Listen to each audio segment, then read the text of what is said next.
Thank you for coming out to the press conference today. It's been a whirlwind weekend for us, but we're excited to be here announcing. Well, we announced the fight last week. We also have something to announce as far as the opponents for MVP, and that Bobby Lashley will be added to the card today. When I came into Bellator in 2014, the first person I looked up actually was Paul Daley, and I said, we got to get Paul busy. He was already on the roster, but he wasn't fighting much for Bellator at the time. So we reached out and we said, Paul, we really need you to come on board and really be one of our, staples of this company, because you put on some exciting fights, and I've always enjoyed the relationship with Paul. And then with Rory, when free agency started opening up, I said, we got to go after Rory, and I'm so happy we were able to obtain him. And then once we were able to obtain him, we said the first person he should fight is Paul Daley. So I'm glad we could put this fight together. I'm glad we can do this here in the UK for the fans here. I think it's going to be a spectacular event. The other fight we're putting together is MVP, who's not here today. I'm sure you guys know he has a flu, but he'll be fighting Dereck Anderson to my left from San Diego, California. Record of 15-3, great record. He's beat Patrick Pitbull, beat some of the big fighters in Bellator, and then lastly we have Bobby Lashley over here, who will be fighting, and his opponent to be named soon. But we thought we'd bring Bobby out here to meet you guys and bring everybody out here so you guys could ask a few questions. So this time I just open up to Paul Daley. Yeah. Hello. I've got a bit of a cough, so just bear with me when you're asking a question of that. Not too much to say. It's a great fight. I called for the fight after my last victory, so I'm happy that Rory accepted the fight and Bellator could make the fight. Just look forward to getting it on May 19th. Hey guys, thanks for coming. I'm very excited for this fight. Couldn't be a better opportunity for my first fight in Bellator. Paul's known for his exciting fights, and I'm going to meet him in the center, and I'm going to be pushing forward this fight. And like he said, it's going to be a bloody fight. I don't think either of us are going to be backing down in this fight, and you can expect a war. Bobby, you want to give your opening comments about the London? Sure. Had a little time off, but glad to be back. Scott called me and asked me if I can come out here and fight London. I love the UK fans, so kind of excited to get back out here. Hopefully we find an opponent soon so I can start getting the training camp ready. But I'm excited about May 18th. I'm excited as well. Moving up to 170, possibly permanently this time. Michael Page looks like a good opponent. I'm excited to be the shorter guy for a change. I'm going to give him his first test. He's going to be, he's not going to pass. At this time, we'll open it up for questions if you want to get started. Dereck, first of all, for yourself, why did you decide now was the right time for you to move up to welterweight? Was it always in the plan to do that, or was it just because of the Michael Page fight?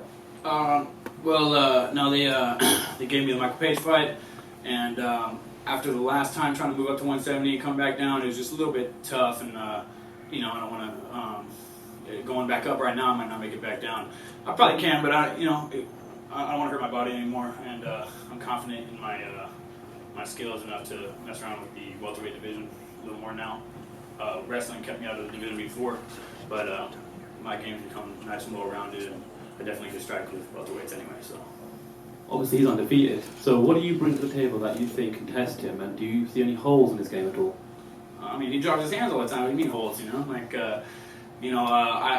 I definitely am kind of a pressure fighter, just instinctually. I like to go forward, and being the taller guy usually in lightweight, I can't do that. So it's gonna be nice to be the shorter guy and put the pressure on him, and it'll be a good fight. Question for Paul. Obviously a couple of weeks ago, Paul, the press conference was dominated with the Michael Page talk. Are you just glad that you can now finally move on and Rory's there, and this whole press conference is all about you guys headlining this card in London? Yeah, definitely, and as it should be. Once the fight was confirmed, all the talk of MVP should have been over with. For me, this is a much bigger fight internationally. Rory's no joke. He's been ranked in the top 5. In my eyes, one of the best in the world, the very best. So yeah, this is a huge fight for me. It's a huge fight for Bellator. And a question for Rory. Rory, when this when Paul first called you out after the Brendan Ward fight, I know you put a GIF out on Twitter, but what was your initial reaction? Was that a fight that was number 1 on your list in Bellator? My reaction was right away that was a great knockout. You know, I think I even posted something before he called me out, like that I thought it was pretty impressive. But that's just my humor, you know. I'm not. I don't get scared when people call me out. Just I think it was a good move by Paul. Get some excitement and get people interested in that fight. So, you know, I was happy that he did it, so we can make this fight happen. At the beginning, when I first signed, I figured I'd fight Lima, but it also comes down to timing. I'm pretty sure he had surgery, so you know, not going for the title, the guy to get to the title will be Paul. So you know, it's the perfect fight. He did it. We can make this fight happen. This is to Paul. Paul, you mentioned earlier this is a huge fight for you and for Rory because it's, you know, this is probably the big first crossover for the free agent. How do you see this working out for you? What's your plan for this fight?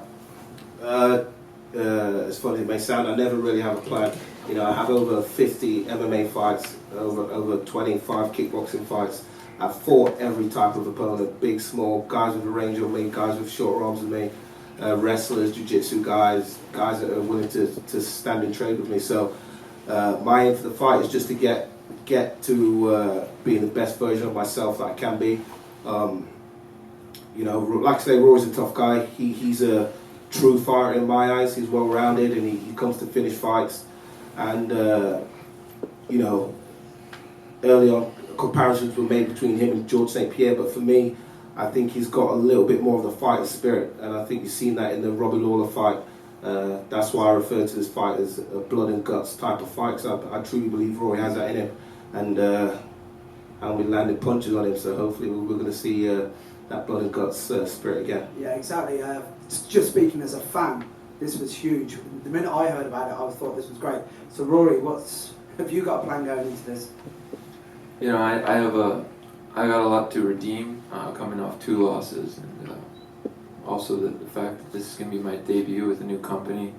The statement needs to be made, my performance, and you know, I've been working hard on new things. You know, I'm shying away from, you know, point fighting a little bit. I want my strengths to shine in this fight. You know, I want to come after Paul and I want to put it on him. I want to put him away early and in an impressive fashion.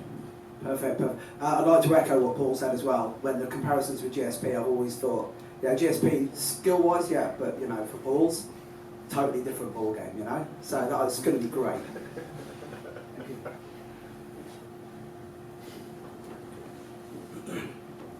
Question for Scott. We've had a couple of unfortunate main event withdrawals. We've got the event coming up in Ireland, and we've just had the fatal Mitchell fight fell through at the last minute. Given that you've got 2 welterweight fights at the top of this card, is that a conversation you're going to have with all 4 fighters involved in regards to making sure you have a contingency plan in place if the worst were to happen and you were to lose one of the main eventers, that one of the 2 co-main event guys can step up and take that fight, and you've got the agreements in place in advance for that? Yeah, I mean, that's a good question, and that's something we'll circle back and talk to my guys about. But, you know, the Mitrione fight situation was very unfortunate, and honestly, in the 31 years of me being in the fight business, that's the first time I've lost a fighter as a main event the day of. I mean, literally hours before the fight happens, you know. And believe me, our company tried our best, but there's a health and safety issue that, you know, we should never cross as promoters. And it got to that point where I said, this is not safe, let's just pull the plug.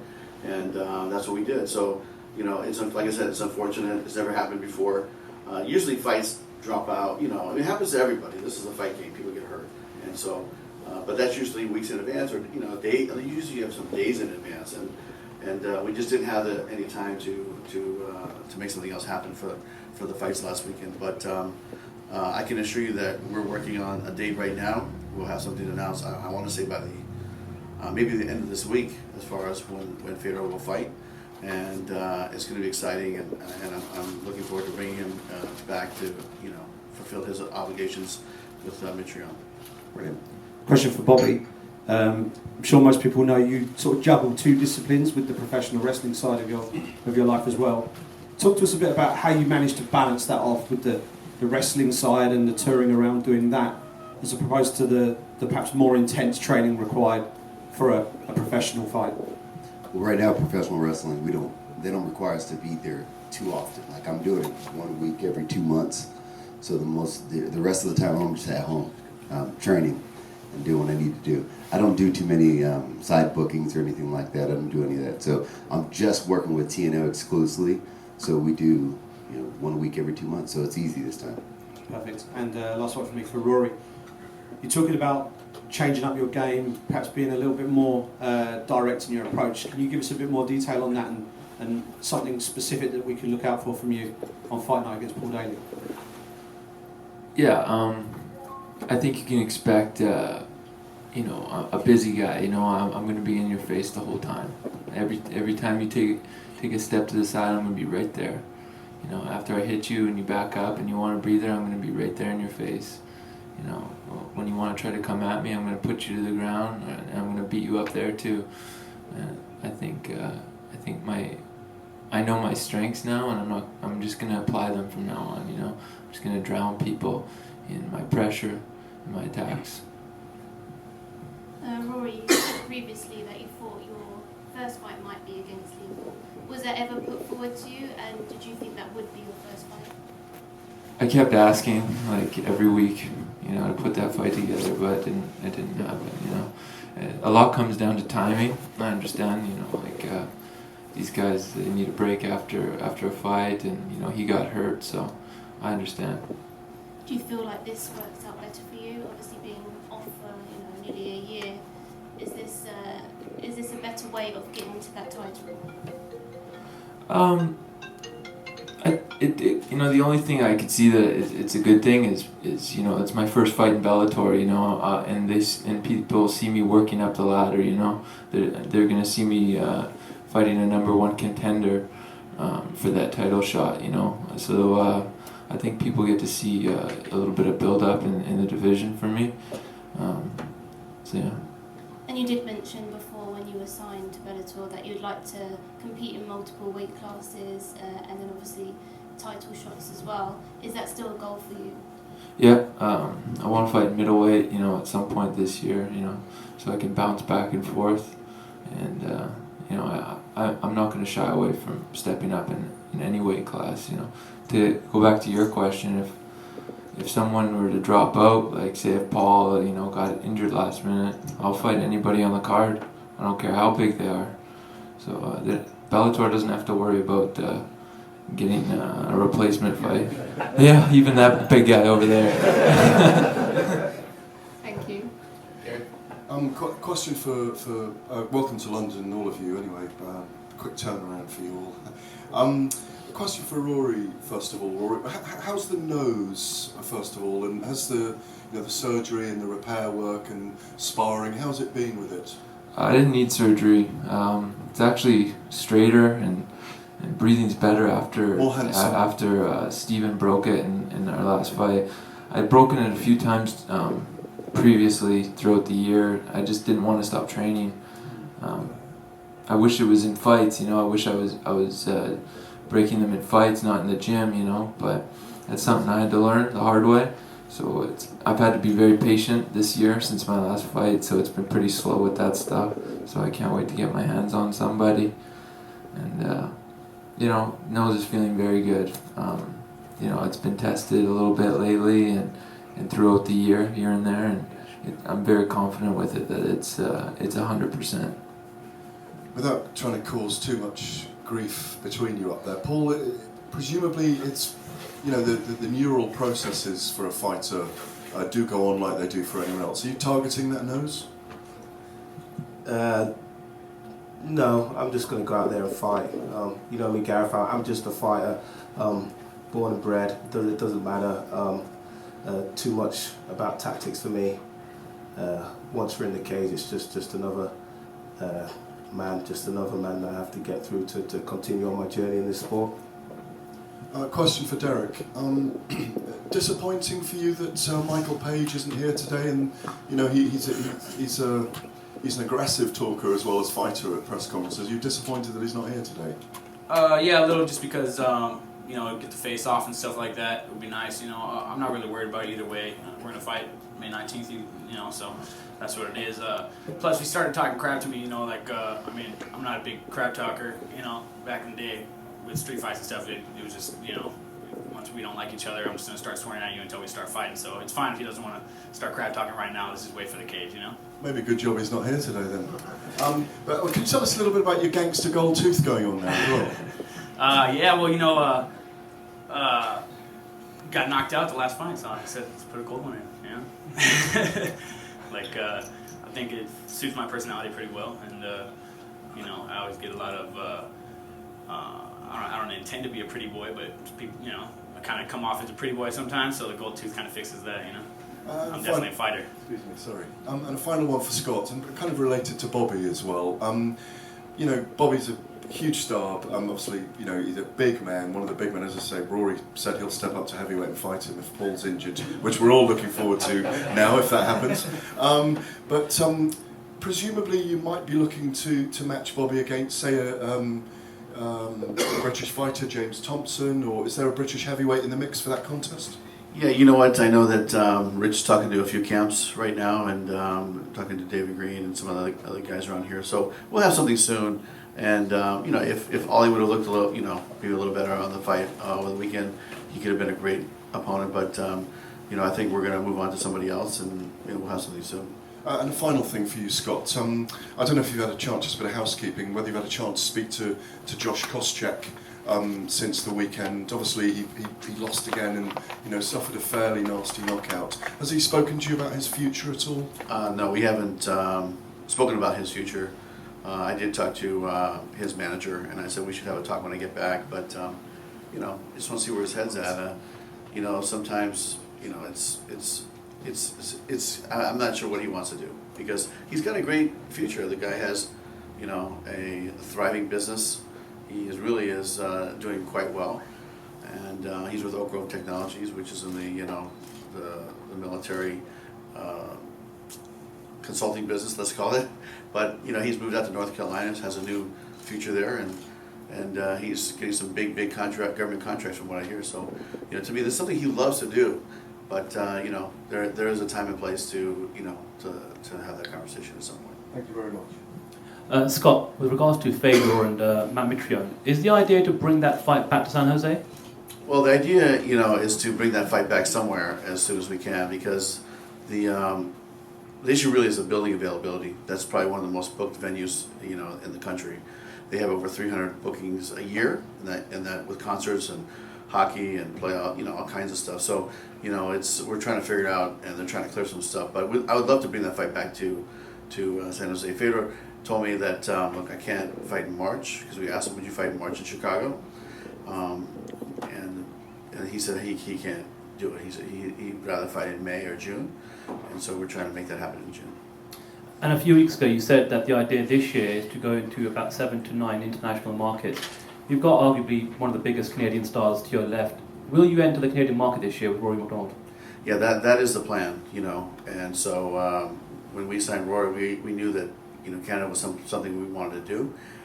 So I think before the end of 2017, we'll be up there and promoting him in some fights up there, at least one fight up there. And Rory, I wanted to speak to you about Michael Page. I know from speaking to him last year, he was in talks, I don't know if it was with yourself personally or for us, to perhaps come out and train with you guys at TriStar. Is that almost a blessing in disguise that he didn't come out now, the fact that you guys are both under the same promotion and fighting the same weight class? Yeah, we were just looking for training partners going to the Thompson fight, but I mean, it doesn't matter to me. I've trained with lots of guys that I ended up fighting, and it's just training. It's not a big deal. Question for Paul. Paul, it was interesting to see you and Rory actually meet for the first time in the lobby, especially as you were kind of, in a way, sizing each other up. You said in the past, Paul, that he has a certain demeanour about him. What did you see in his eyes? Because I saw there was a moment there, unless I'm reading too much into it, there was a moment there where... Okay, Mike. Last press conference, you was asking me about, do I like dressing up as a woman? This press conference, you're asking me whether there was a moment between me and Rory when I looked into his eyes. That's not what I meant. I don't know what you're getting at. What's up? Basically, you've spoken about, he's got a certain demeanour about himself. Now, what did you see when you actually, looked into his eyes today? Not much. It was just great to meet him, I am a true fan of the sport as well as actually being a fighter. So I've never met Rory. I've seen him fight a lot. And like I say, I've been a big fan of his fighting style and what he does in the cage. So it was just a bit of a fanboy moment, really, if anything, just to finally meet the guy before fighting him on May 19th. And the same question to you, Rory. I mean, again, it wasn't as though any man was backing down in that handshake. It was kind of firm. What exactly did you see when you locked horns? You got a way of wording things. Just showing respect to my opponents. Paul's a real fighter, and just showing respect. That's all it is. Okay, and finally, Scott, the undercard. I take it you've been speaking to the renowned promoter, David Green. How is that? How are negotiations actually taking place at the moment? Are there any, bodies or people that you've got your eye on in terms of filling the undercard? Yeah, we talked about that. David and I talked about that last night, and we're going to work with David to provide the undercard for us for this fight. So, as far as names, we don't have anything solid yet, but we'll have something soon to announce. Any further questions?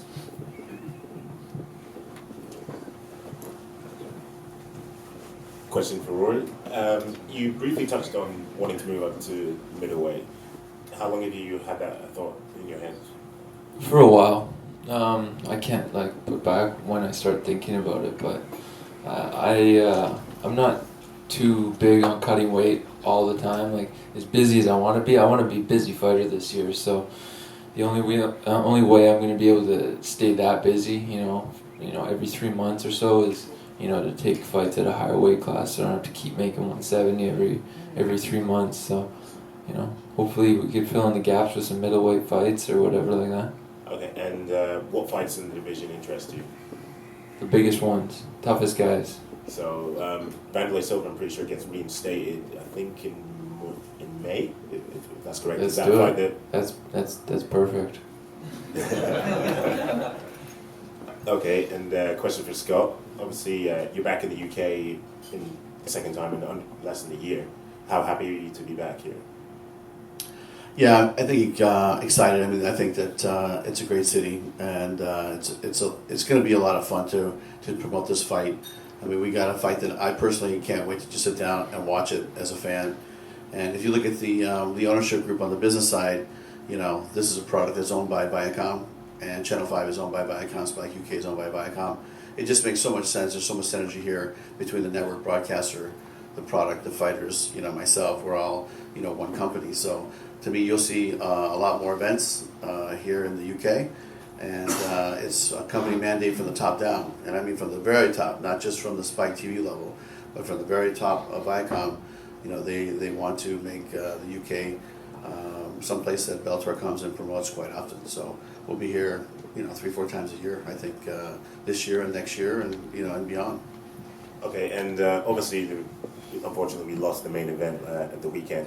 Have you spoken to Matt Mitrione about rebooking him?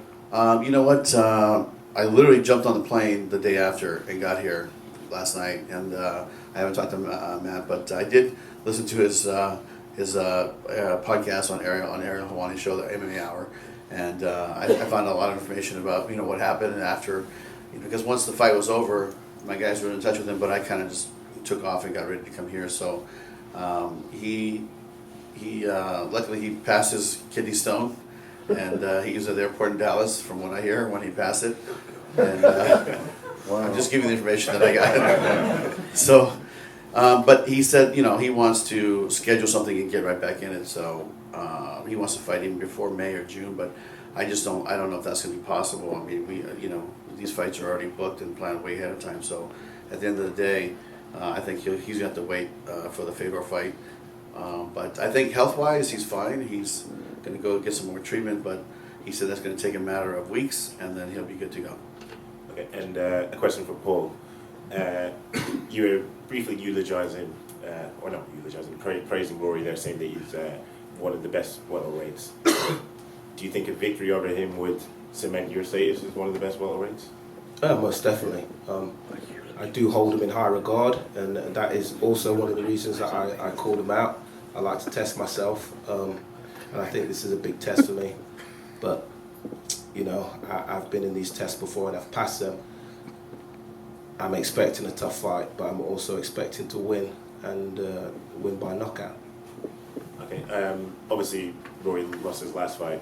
Do you think he's going to be coming out a bit more guns blazing because of that? Or? For me, watching that last fight, I get the feeling, I think I said this last time, that Rory had like his mind wasn't there. Like being a fan and watching the sport, in my opinion, it was like his mind was elsewhere. It wasn't the Rory that I'd watched and seen before. Now, this is not, I don't know personally, this is just purely as a fan. I feel like he already had his mind somewhere else, like he wasn't 100% in this fight. So I take nothing from his last fight. I take nothing from his last fight. Rory's a tough guy, one of the best in the world, and this is definitely one of my biggest tests. Thank you very much. Yeah, this fight won't look anything like that fight. I have a lot to prove. That fight is probably the most embarrassing fight of my career. So I want to make a statement with this fight. I won't be looking anything like that. I won't be picking shots from the outside, circling. You'll be seeing the old Rory back. Dereck, MVP is a very big name, especially over here. He's very active on social media, as Paul found out recently. Are you anticipating him being very active in the preparation for this fight? And are you going to get a lot more attention than you normally would? Will that affect your preparation at all?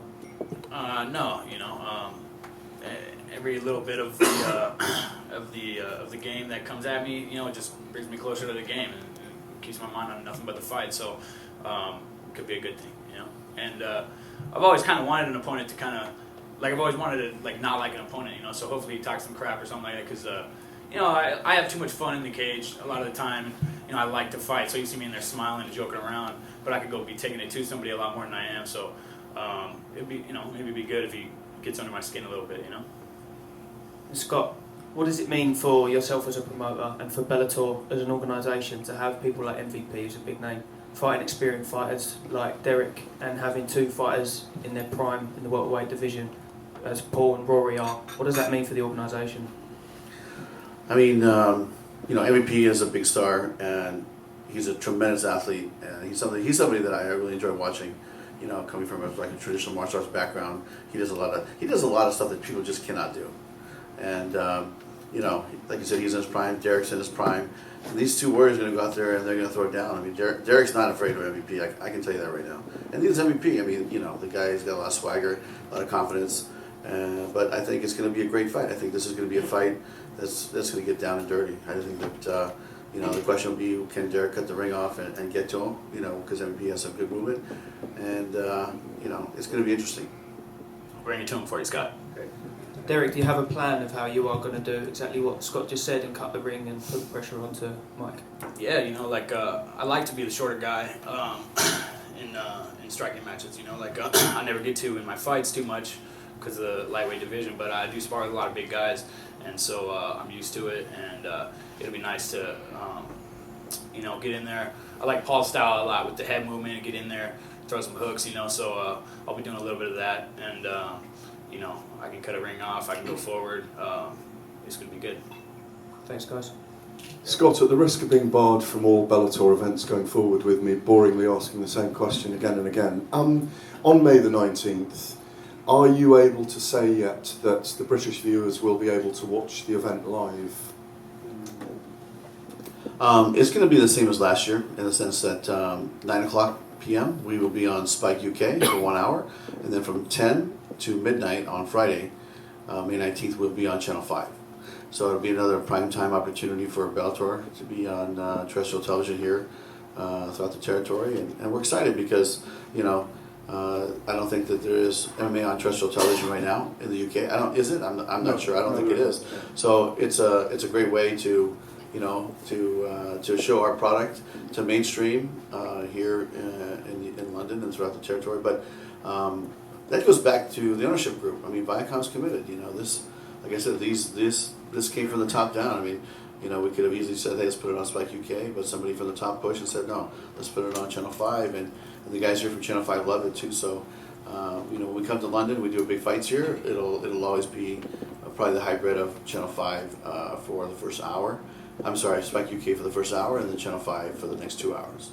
If that resonates with big viewing figures, which I'm sure it will on Channel 5 on the night, as you say, it's the first time that not the first time ever we've had MMA on terrestrial TV here, but the only one currently.